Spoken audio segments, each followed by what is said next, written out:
Il est 8 heures.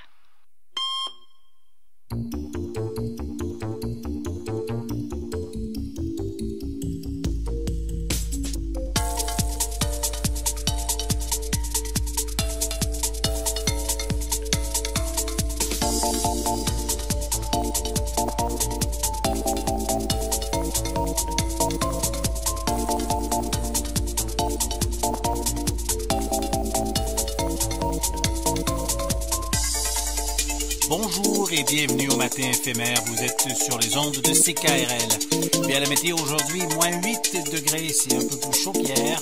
Et la température devrait se maintenir au cours des prochains jours. À l'émission aujourd'hui, nous aurons de la grande visite à l'émission. Il y a le Ukulele Club de Québec qui sera de passage dans les studios CKRL. André Pelletier et ses compagnons viendront nous jouer des airs de Noël, mais c'est vers 8h30. Auparavant, je parle avec Georges Goma qui est avec nous en studio. Bonjour Georges. Bonjour Frédéric. Eh bien, cette semaine, on parle de réchauffement climatique et on revient avec ton invité puisqu'on est en direct avec Paris. On parle de cette conférence, ce sommet, Oui. One Planet, qui a eu lieu la semaine dernière, à Paris. Oui, on va parler, n'est-ce pas, des affaires internationales finalement. Hein, on va parler d'un sommet qu'il y a eu donc à Paris, le One Planet Summit, sous la présidence du nouveau et jeune président français Emmanuel Macron. Mais disons que ce sommet-là se situe quand même dans un processus. Il y a eu en 2015 déjà la COP 21. Hein, Ouais. qui a vu aussi la participation du monde entier. On est en plein dans les affaires internationales et on est en plein dans des problématiques très très importantes qui concernent notre planète. Et puis bon, ce qui est là de particulier dans cette affaire, puisque nous allons quand même parler du Congo-Brazzaville, il y a eu le président du Congo-Brazzaville qui avait participé, n'est-ce pas, à la COP 21, d'une manière assez particulière, on va en parler, puisque chaque fois quand on évoque ces problèmes-là, il y a l'éternel problème du financement. Comment est-ce que ces choses-là sont financées ? Et à l'époque, ici, à cette antenne, avec Caroline Stephenson, on avait évoqué sous forme, pas d'hypothèse, parce qu'il y avait un certain nombre de faits là-dessus, que Denis Sassou Nguesso, le dictateur du Congo-Brazzaville, avait financé à une part très importante la COP 21. On a eu un auditeur à notre émission, il y a donc depuis 2015, qui a appelé, mais comment est-ce qu'un petit pays comme le Congo-Brazzaville peut financer la COP 21 à hauteur de 40%, on parlait de 40%, il ne comprenait pas. Il a fallu que nous lui apportons un certain nombre de données de la presse là-dessus pour voir que, ben oui, Sassou Nguesso, le dictateur du Congo, avait profité de cette occasion-là pour financer cet événement. Et là encore, à Bonn, toujours en novembre 2017, il y a eu aussi la COP 23. Et Denis Sassou Nguesso est encore là. Et tout juste après One Planet Summit, là, en décembre, il était encore là. Pourquoi faire? Nous avons évoqué un problème de recherche d'une reconnaissance internationale. C'est-à-dire qu'il ne peut pas venir comme ça rencontrer les grands de ce monde en tant que le président du Congo-Brazzaville. Il profite de ces occasions-là où tout le monde est là, essaie de pousser ses pions. Enfin, on va en parler avec notre invité, monsieur Andrea Gombe, qui est à Paris en ce moment, et qu'on va gentiment inviter, ou tu vas le faire, Frédéric, et qu'il se présente, et puis qu'il présente un peu son collectif qui s'appelle Ça suffit. Et on permettra à nos auditeurs, n'est-ce pas, de comprendre ce que ça veut dire Ça suffit aussi. Alors, il est en onde et il est avec nous. Bonjour Andrea, comment ça va? Bonjour, ça va bien. Il fait beaucoup plus chaud à Paris, on dirait. Sans aucun doute, sans aucun doute. Alors, Andrea, je vous pose cette première question concernant le mouvement Ça suffit. Peut-être qu'il faudrait comprendre qu'est-ce que c'est exactement. Quelle est l'origine, en fait, de l'organisation? L'origine de l'organisation, elle est double, en fait. La première origine, c'est qu'on avait essayé de faire un premier mouvement au courant de l'année 2012 parce qu'il y avait eu une explosion au Congo-Brazzaville, à la capitale, qui avait soufflé tout un quartier, il y avait eu beaucoup de morts, et on s'était dit qu'il fallait faire quelque chose, s'organiser pour essayer d'obtenir la fin de ce régime. Et ensuite, on a tout relancé beaucoup plus vigoureusement en avril 2014, parce qu'on pressentait que le changement de la Constitution de 2002 allait être au programme, et donc il fallait préparer une campagne médiatique, digitale, web, lobbying, plaidoyer, tout ce qu'on pouvait faire pour pouvoir non seulement sensibiliser le monde entier sur les enjeux du Congo-Brazzaville, mais aussi sensibiliser la population congolaise elle-même sur ces enjeux, et donc d'où ce jeu de mots, ça suffit, et en contractant le tout, ça fait ça suffit. Mais on peut dire aussi que ce Denis Sassou Nguesso est au pouvoir depuis plus de 34 ans maintenant aussi. Hein? Donc le ça suffit aussi se justifie par cela. On peut pas indéfiniment. Vous savez, depuis que comment on appelle Jimmy Carter était au pouvoir, Sassou Nguesso était président du Congo, hein? Jimmy Carter, hein? Pour ceux qui connaissent l'histoire américaine, le savent très bien. Et depuis 76. que et depuis que Giscard était au pouvoir, Sassou Nguesso était au pouvoir. Et depuis Giscard jusqu'à aujourd'hui, quand même, l'eau a coulé sur les ponts là, hein? Et Sassou est toujours là. Donc le ça suffit aussi, ça se justifie par ça. Tout à fait. Hein? 34 ans au pouvoir, ça suffit. Voilà. C'est même le nom de notre compte Twitter. Quand on avait créé, c'était à 30 ans. Donc, 30 ans, ça suffit. Donc, c'était pour vraiment montrer un peu l'ampleur temporelle de son règne. Absolument. Mais on va enchaîner finalement, pour gagner du temps, de ces sommets-là.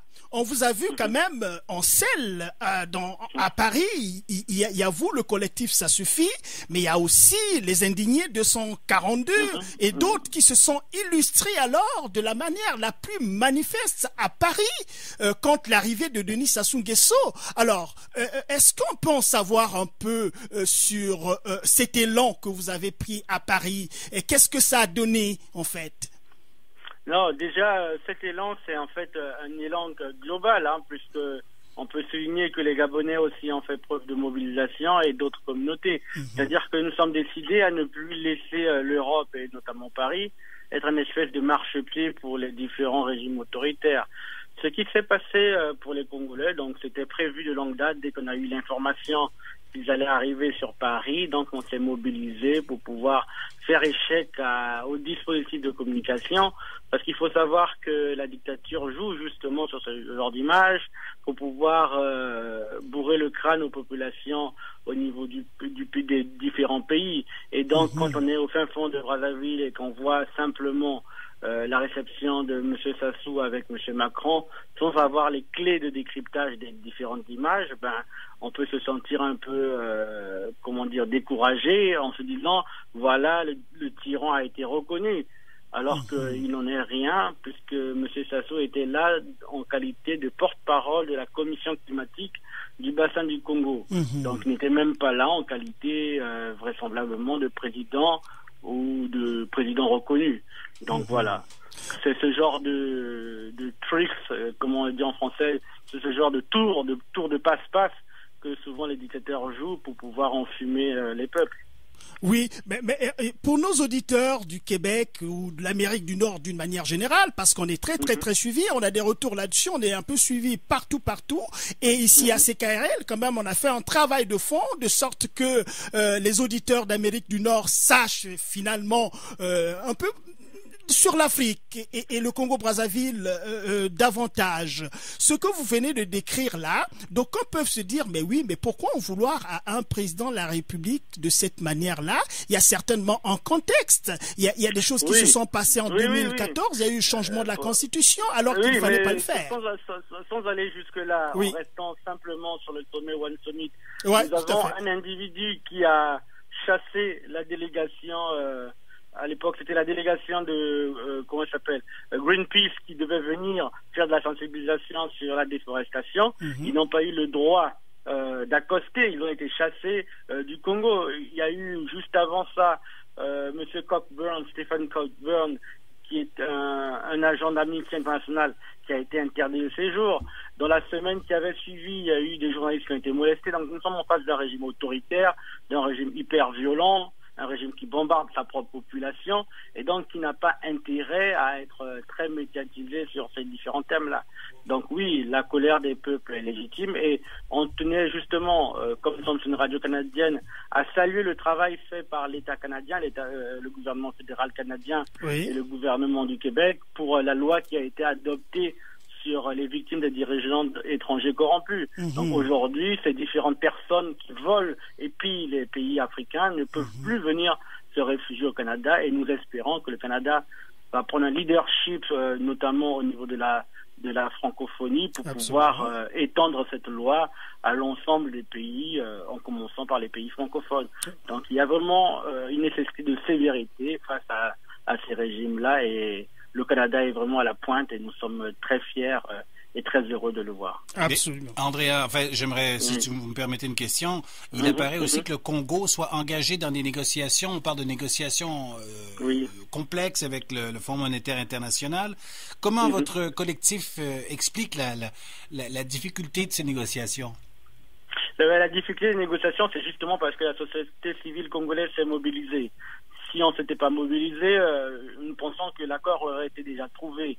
Nous avons levé 2 lièvres, notamment le premier, c'était celui que le négociateur même qui négocie pour le compte du Congo est lui-même poursuivi pour blanchiment d'argent, recel, et son associé a été condamné en Italie pour blanchiment et recel de près de 60 millions d'euros. Donc nous avons déjà un négociateur qui est corrompu. Mais il s'agit de qui? Il faut peut-être... C'est monsieur Lucien Ebata. Lucien Ebata, patron de la société Orient Oil, qui est épinglé dans des affaires de détournement d'argent à des hauteurs de 60 millions d'euros. Il avait été lui-même saisi avec la somme de 182 000 euros en liquide sur lui dans un aéroport. Et c'est lui que celui qui sert de dictateur au Congo a mandaté pour conduire la négociation post-FMI. Il faut savoir que le Congo a menti au FMI. Le Congo a caché les informations sur la réalité de son endettement et c'est grâce au travail d'activistes et de lanceurs d'alerte que cette information a pu sortir et a bloqué les négociations. Maintenant, ce qui bloque les négociations actuellement, c'est l'exigence de la société civile de transparence. Nous demandons des critères de transparence renforcés. Nous demandons une réelle légitimité politique pour conduire les réformes. On ne peut pas confier, en tout cas le FMI ne peut pas reconfier encore la nécessité de faire des réformes à des individus qui ont menti, qui ont dissimulé, qui ont triché et qui en fait utilisent l'argent pour acheter des armes, bombarder les gens et les assassiner, quoi. Donc nous réclamons en fait des choses que le régime actuel ne peut pas accepter. Et du coup, la négociation est bloquée. Mais est-ce que vous pensez que le Fonds monétaire international va adopter une posture beaucoup plus conséquente cette fois-ci, parce qu'on a quand même l'impression que le dictateur dont vous parlez, dont nous parlons, a bénéficié d'une certaine tolérance, on dirait un peu coupable de ces organisations internationales, parce qu'il fait ce qu'il entend de faire au su et au vu de tout le monde, avec les détournements, le blanchiment d'argent, l'achat des armes, et pour faire des guerres avec qui on ne sait pas, avec sa propre population. Tout ça, c'est su de ces organisations internationales. Et on a comme l'impression qu'on le prend un peu dans le sens du poil, à moins que je me trompe.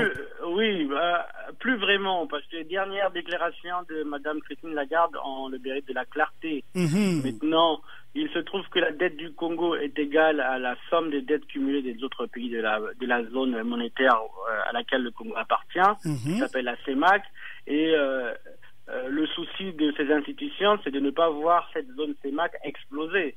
Or, nous, Congolais, nous demandons maintenant, parce que le Congo a menti, parce que le Congo a caché des données, de demander une exclusion ou une suspension temporaire du Congo de cette zone. Donc, plutôt que de faire un bail-out, de sauver le Congo et de sauver M. Sassou par ricochet, nous faisons des demandes très précises, très raisonnables, pour dire un État qui a menti, qui a triché, qui a volé, ne peut pas continuer à être dans une zone économique à laquelle il ne respecte ni les contrats, ni les traités, ni rien du tout.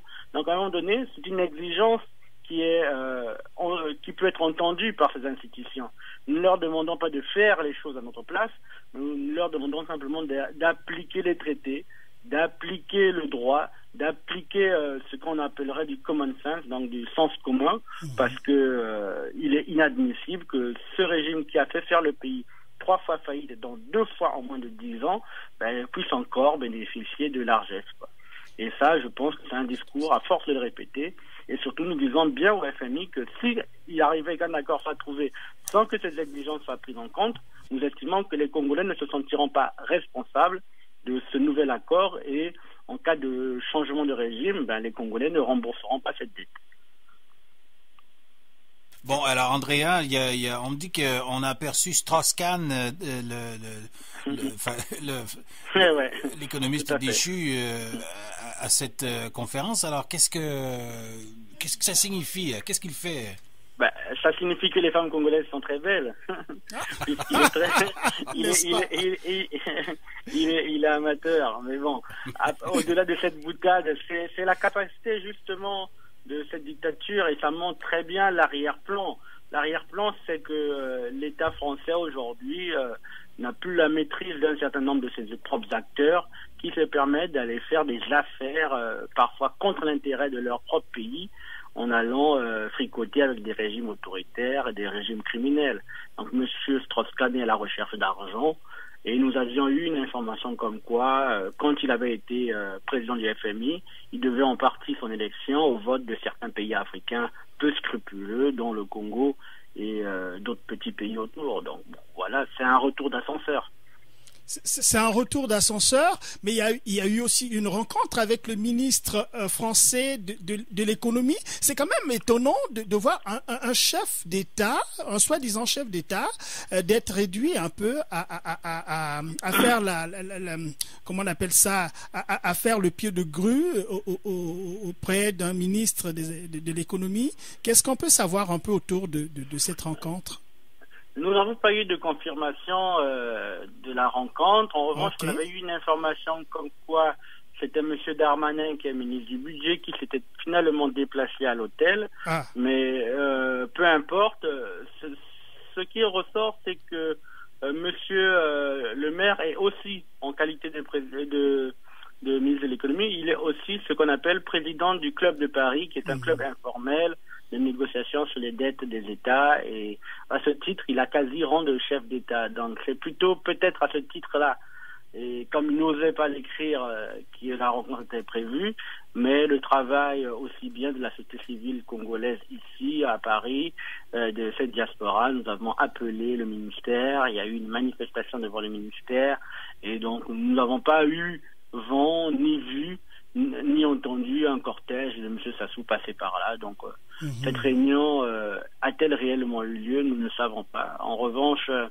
le maire était obligé donc de s'aligner sur les positions. Donc il a demandé dans un article sur une chaîne internationale française plus de transparence. En tout cas, il a rejoint les positions des exigences de la société civile congolaise.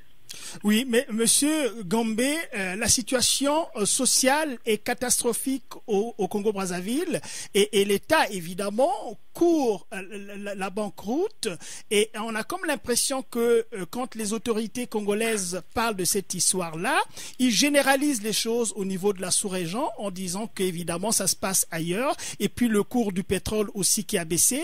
Alors, est-ce que c'est pas une pirouette là de dire toujours que les autres vivent la même chose dans la sous-région? Quelle est votre ligne d'approche là-dessus pour que les gens comprennent très bien vraiment la responsabilité propre d'un régime aux abois? Oui, ils ont bon dos de le dire, mais comme le montre très bien le rapport Global Witness qui est sorti, il dit très bien que la crise congolaise est d'abord une crise de la gouvernance. Donc nous avons des noms à citer, un programme d'allègement en 2010 de 2 milliards, des sociétés comme AOGC de Nigukana qui ont détourné de l'argent. Nous avons parlé de M. Ebata, nous avons donné Christian Guesso et des détournements. Quand nous faisons la somme des détournements, c'est presque équivalent à la somme qui manque dans les comptes de l'État. Donc la conjoncture extérieure est d'autant plus forte, ressentie fortement au Congo, parce qu'il y avait des fragilités intérieures. Et on ne parle même pas de la dette intérieure, qui est composée de dettes sociales, de dettes comme celle de M. Odjet, qui est un investisseur qui avait fait des travaux avec l'État congolais, à qui le Congo doit quasiment 8% de son PIB. Donc non, ce n'est pas une crise liée à la chute du prix du pétrole. Et encore, même si c'était une crise du pétrole, le Congo a d'autres ressources qui sont le bois, qui sont l'or, qui sont le manganèse, et dont on ne voit quasiment jamais l'argent. Donc non, c'est une pirouette du régime et c'est le propre des dictatures de mentir comme ça. D'accord. Alors, le temps file tellement, il nous reste à peu près 3 minutes.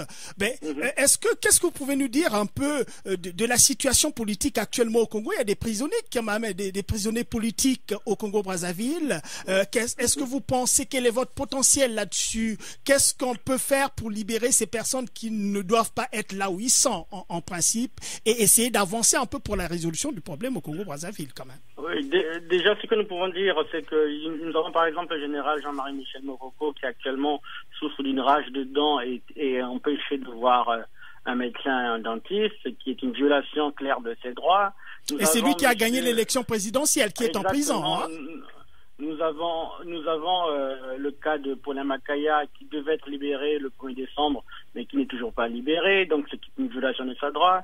Nous avons un journaliste, Gilles Fortuné Dombé, qui est bloqué et emprisonné pour avoir écrit un article. Nous avons le colonel Marcel Pika, citoyen américano-congolais, qui est enfermé pour simplement avoir soutenu M. Moroko, et d'autres encore plus nombreux. Et M. Okombi Salissa, qui est aussi un des candidats à l'élection présidentielle, qui est emprisonné pour avoir refusé de reconnaître le dossier de M. Sassou. Non, il y a plein de prisonniers, et là, comme nous sommes sur une radio canadienne, nous demandons évidemment au Canada de prendre un leadership pour ce genre de questions, notamment au niveau de la francophonie, qui est absente du dossier congolais, et nous pensons que le Canada, l'État canadien, a quelque chose à jouer, vraiment un rôle moteur pour essayer d'apaiser cette crise et de trouver des solutions pacifiques. Et nous ne pouvons que, sur cette chaîne, appeler un leadership fort du Canada sur ce genre de questions. Oui, mais je pense qu'ici au Canada, il y a un activisme assez fort des Congolais, des citoyens canadiens d'origine congolaise qui sont sur la place du Canada, anglais et français. Nous les saluons. Voilà, et jusqu'aux États-Unis, qui font ce qu'ils peuvent faire, et je pense qu'ils posent quand même des actes pour sensibiliser, pour mobiliser. Un travail formidable. Voilà, pour mobiliser les citoyens canadiens, les hommes politiques canadiens, et là aussi, voilà.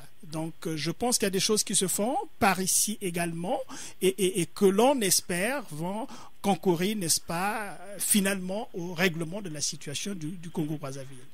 Tout à fait.